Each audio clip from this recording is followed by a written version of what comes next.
हमारे channel NS studio Kawardha में आप सभी का स्वागत है। अगर आप नए नए गीत संगीत रिकॉर्ड कराना चाहते हैं तो NS स्टूडियो कवर्धा से संपर्क करें। हमारा पता है जिला कवर्धा, नया bus stand road. Mobile number है 9131141220।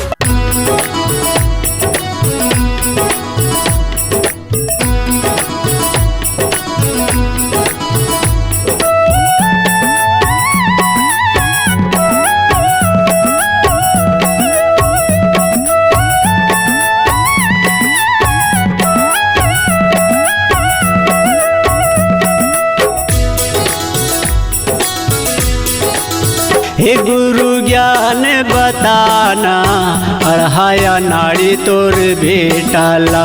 हे गुरु ज्ञान बताना, अढ़ाया नाड़ी तोर भेटाला। मैं न जाना भाव भजन ला, मैं न जाना भाव भजन ला, आके ज्ञान बताना।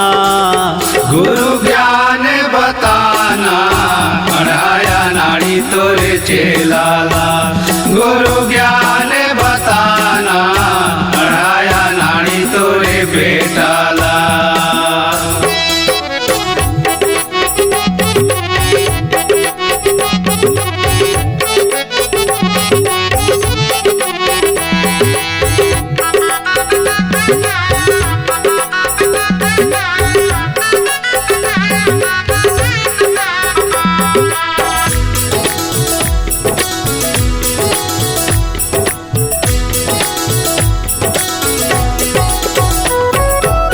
कैसे गाथे माँ के जसला, एला मोला बताना। गुरु एला मोला बताना। कैसे गाते माँ के जसला, एला मोला बताना। गुरु एला मोला बताना।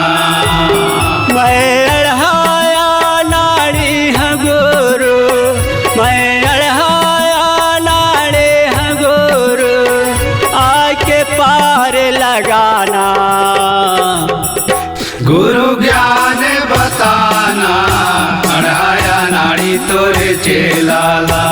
गुरु ज्ञान बताना, अढ़ाया नाड़ी तोरे बेटाला।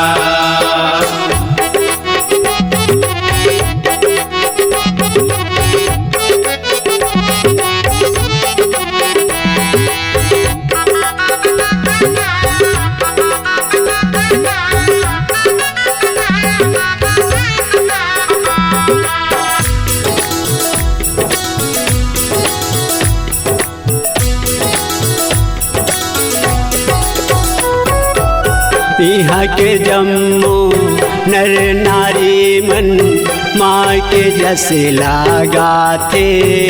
गुरु माँ के जस लगाते। यहाँ के जम्मू नर नारी मन, माँ के जस लगाते। गुरु माँ के जस लगाते।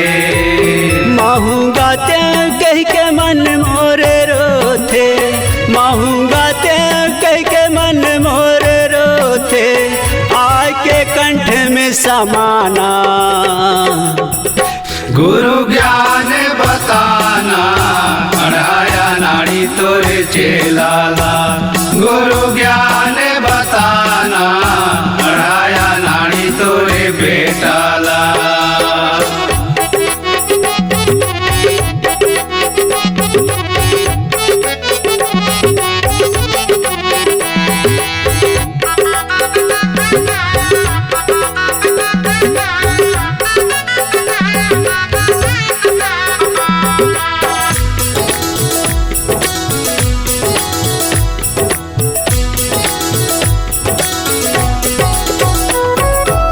गले हैया गले है मोला, नीचटल हाया नाड़ी।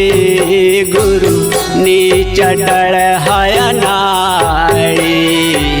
गड़ैया गळे मोला निचटळाया नाडी गुरु निचटळाया नाडी 30-32 मोला साल हो गे 30-32 मोला साल हो गे काहे जीव के ठिकाना गुरु ज्ञान बताना अढ़ाया नाड़ी तोरे चेलाला गुरु ज्ञान बताना अढ़ाया नाड़ी तोरे बेटाला मैं नहीं जाना भाव भजन ला मैं नहीं जाना भाव भजन ला आके ज्ञान बताना